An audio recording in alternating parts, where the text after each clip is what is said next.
घाट में भैया और भय संतन के भीर रे तुलसीदास चंदन घसे तिलक लेत रघुवीर हो। अमावस के अंधियारी रतिहा के मांग माँ दियना के जगमग अंजोर के सेंदूर भर के मनाइन हम तिहार देवारी। और आज सूरज के अंजोर लईस बिहान गोवर्धन तिहार के भागी रे भागे तिवारी तिहार, भागी रे पल्ला भागे अंधियार। भागे रे भागे तिवारी तिहार, भागे रे पल्ला भागे अंधियार। भागे रे भागे तिवारी तिहार, भागे रे पल्ला भागे अंधियार। भागे रे भागे तिवारी तिहार, भागे रे पल्ला भागे अंधियार। जम्मा परानी में खुशी समागे,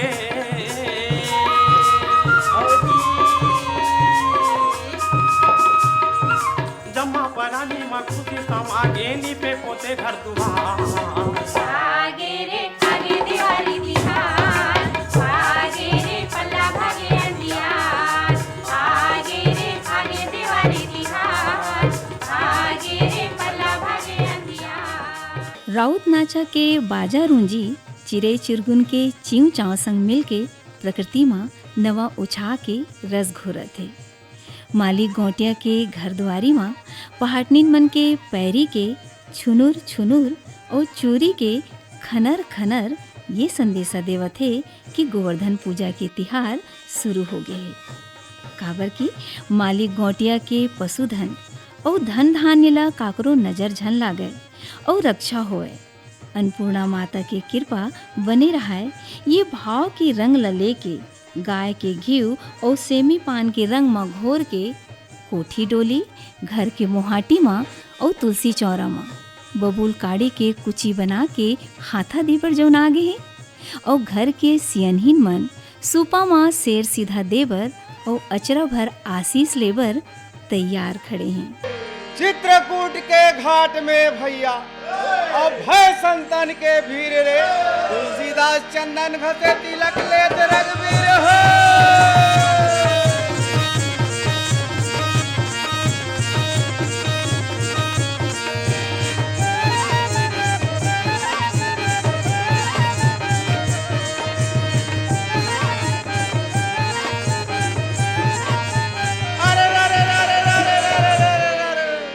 अरसी फूले घमाघम संगी और मुनगा फूले सफेद हो।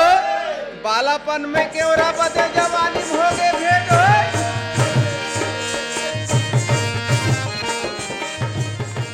इति घर की रंधनी खोली महर महर महमहा थे जिमी कांदा कोचई कोहड़ा के अमठा साग बरा सोहारी चौसेला और नवा चाउर के खीर ले।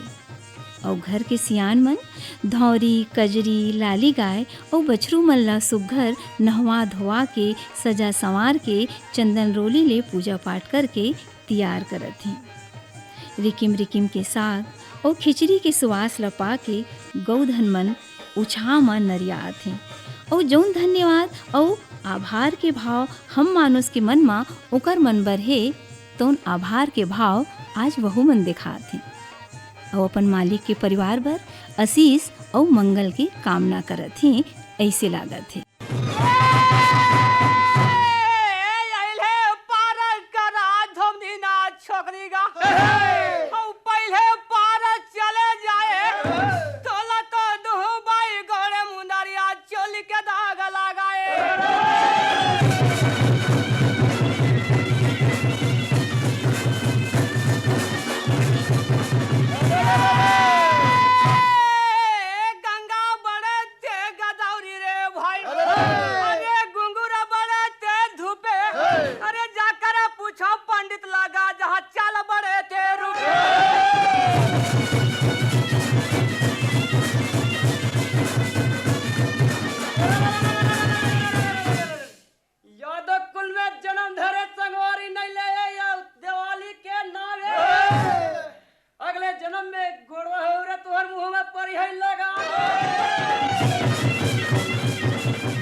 और कोठा के दुआरी माँ सियन्हा बाबा गाय के गोबर ले गोवर्धन पहाड़ उठाए भगवान कृष्ण की मूर्ति बनाथे। उमा मेमरी, काशी के फूल, नवा धान के बाली और फूल पत्तले सजावत है, जौन हमार जिंदगी में हरियाली की महत्ता ला प्रगट करथे। गौ माता हमार संपूर्ण मानव जाति पर पूजनी और आदरणीय है और यही गोधन पर श्रद्धा प्रकट करे खातिर कार्तिक शुक्ल पक्ष एकम के माने आजे के दिन गोवर्धन की पूजा करे जाते। एला हम अन्नकूट के नाम ले तको जानथन। ये तिहार के हमर लोक जीवन में बहुते महत्ता हवे। हमर छत्तीसगढ़ में दिवाली तिहार 5 दिन मनाथे। धनतेरस, नरक चौदस, सुरुत्ती, गोवर्धन पूजा और मातर। हमर छत्तीसगढ़ में दिवाली तिहार के संगे संग गोवर्धन पूजा और मातर तिहार ला यदुवंशी भाई मन धूमधाम ले मनाथे। गौवंश के पालन पोषण और ओकर रक्षा के भाव प्रगट होते ये तिहार ले। ये पर्व कृषि संस्कृति और ऋषि संस्कृति दोनों ले संबंध रखते। अरसी फूल गए घमा घम भैया हेमला, अरे मुनगा फूलाई सफेद, अरे बालकपन के मैं बध मितानी गा जवानी में हो गई भेटे।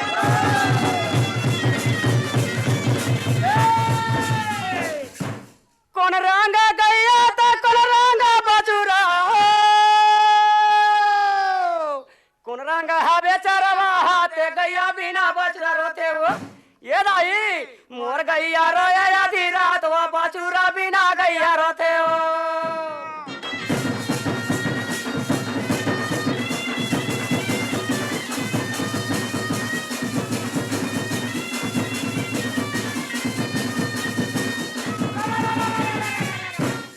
नांगिन पड़े दलेल में यो दादुल बैठे शीशे, अपन समिया विचार के जहाँ पे डर मारा रीसे।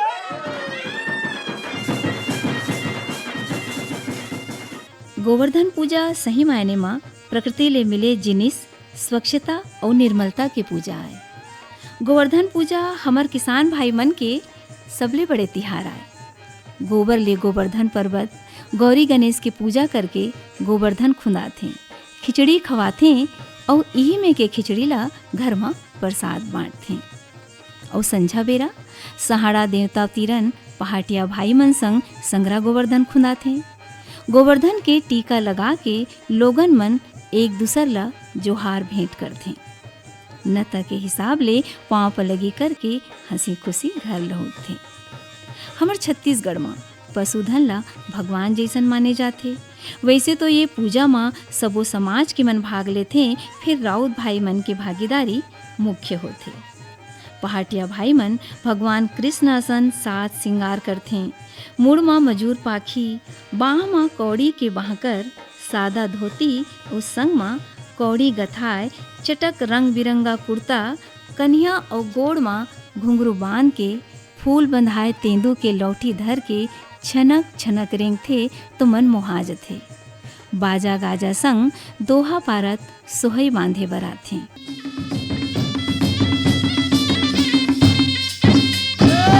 खिरचा खाया को दया भेड़ा और तो दुधवा में गया या घाई तोरे फदवा भेड़ा विश्वकर्मा के पारे राम दो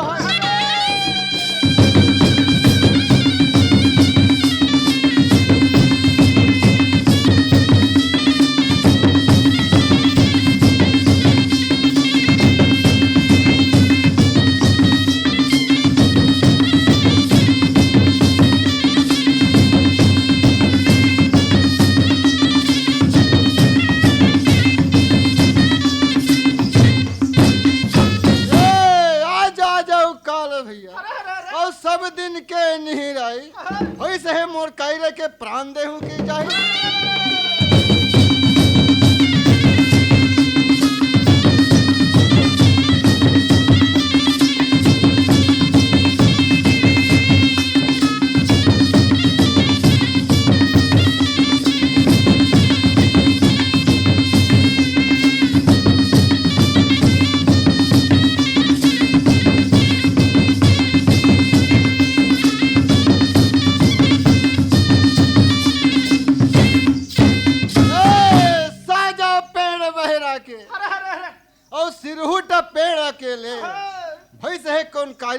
बने बने फिरे अकेले।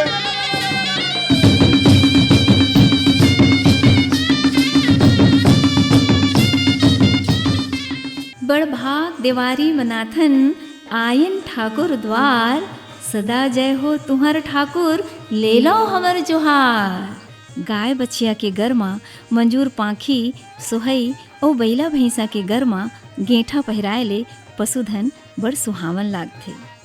पशुधन ला सोहई गोवर्धन के दिन ले शुरू करके देवोटनी माने जेठौनी के दिन तक बांधे जाथे। ये सोहई बने होथे पलास के जड़ और मयूर पांख ले, जौन एक प्रकार ले गला में पहनाए के हम हार कही सकथन। सोहई बांधना गोवर्धन पूजा के सबले बड़े काम होथे। राम नगरी है राम के यमुना से गंगा के तीर, महाराज के चौक।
राउत भाई मन बाजा गाजा के संग नाचत गात दोहा पढ़त अपन मालिक के सुख समृद्धि के कामना करथे।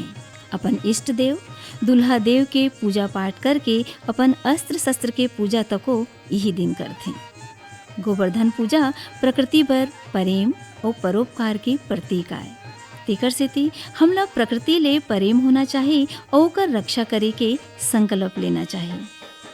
ये तिहार के हमर लोक जीवन माँ बहुते महत्ता हवे।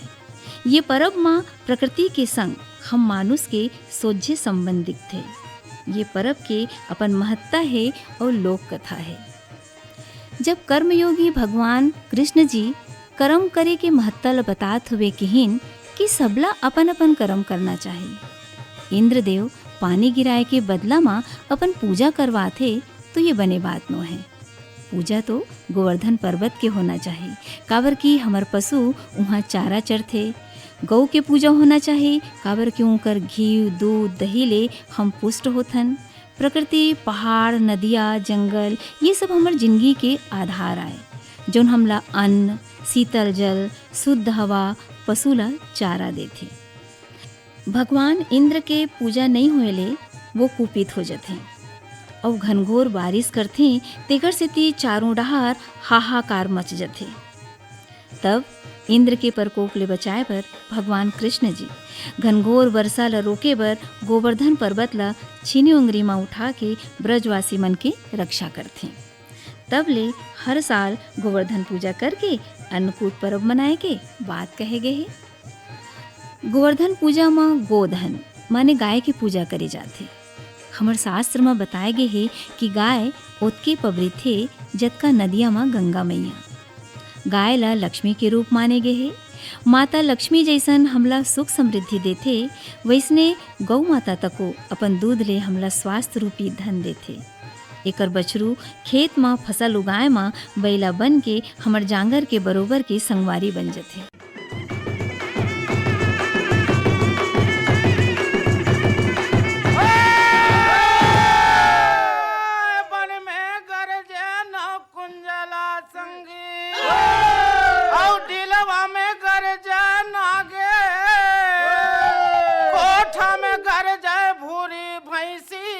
और दुहना में गोरस धारे।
गांव के सहारा देव में गोवर्धन खुदाए के बाद ग्वाल बाल भाई मन अपन गौ मालिक के घर घर जाके अपन मालिक के खुशहाल जीवन के कामना करत आशीष देथे। ये ला ठाकुर जोहार न कहे जाथे। ये ठाकुर जोहार लाया एनु मालिक भैया पाने सुपारी के कोरा रंगे महला में गा बैठानो मालिक रामे राम ले हुए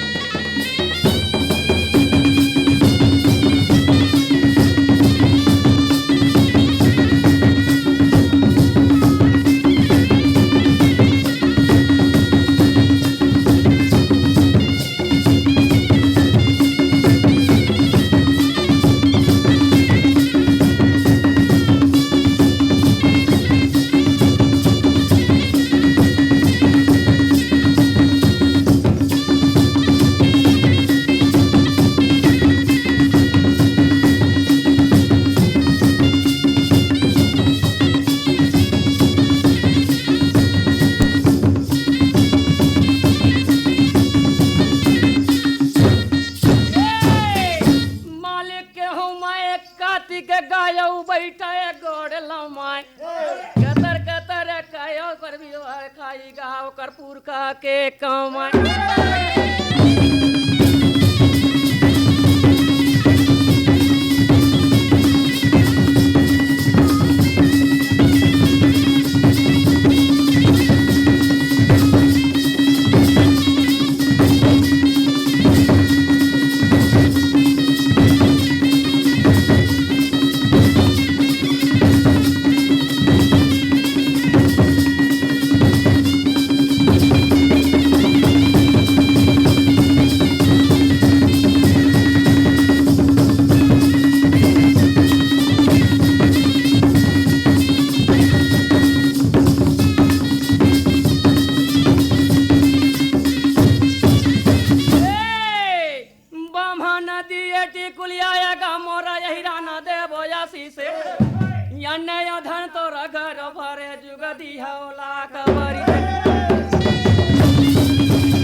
गोवर्धन पूजा के बिहान दिन मातर तिहार मनाए जाते।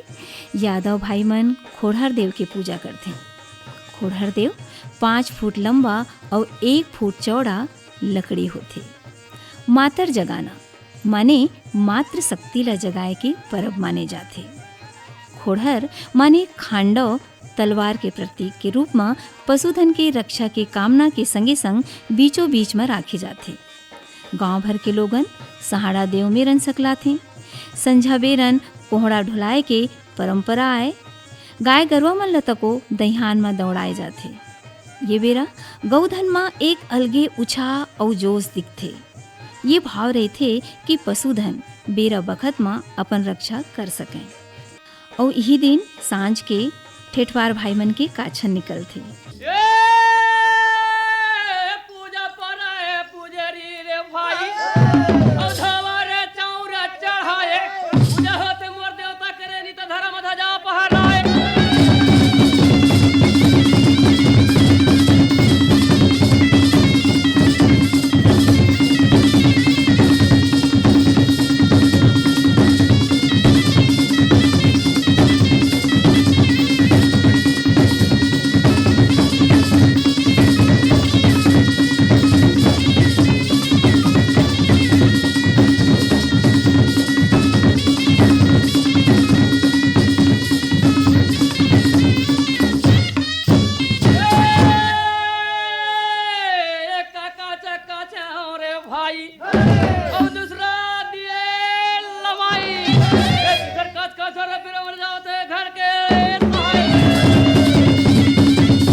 चल घर के लागे भारे।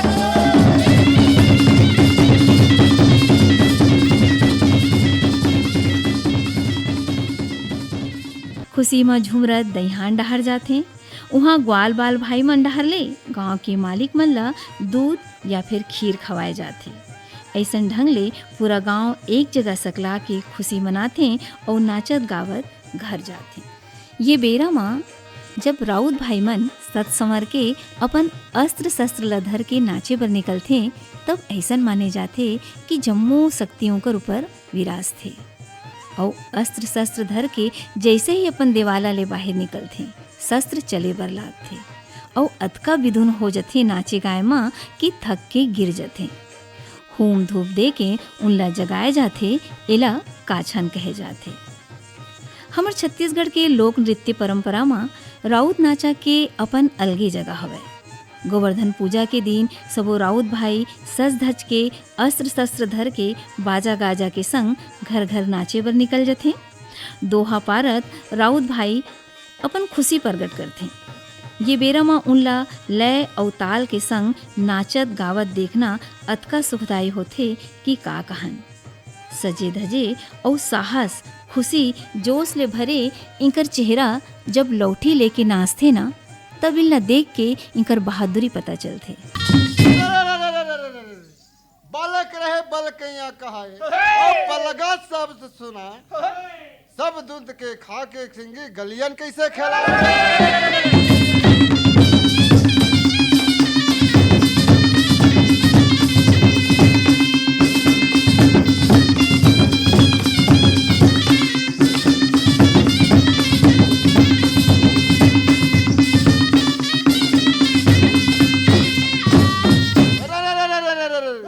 राम राम के लूट में और लूट सके न कोई, अंक के समय पसतावे तो तन्न भंडारा।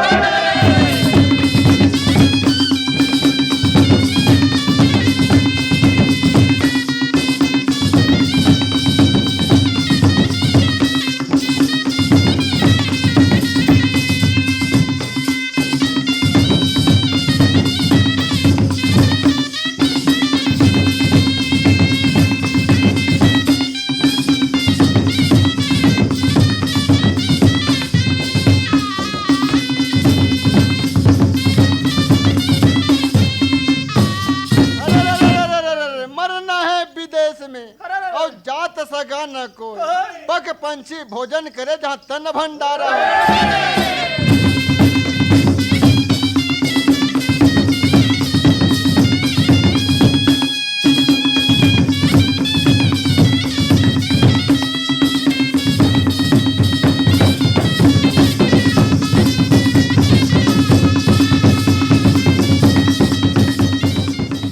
और हमार हर परब तिहार असन यहू तिहार माँ खुशहाली के कामना करे जाथे।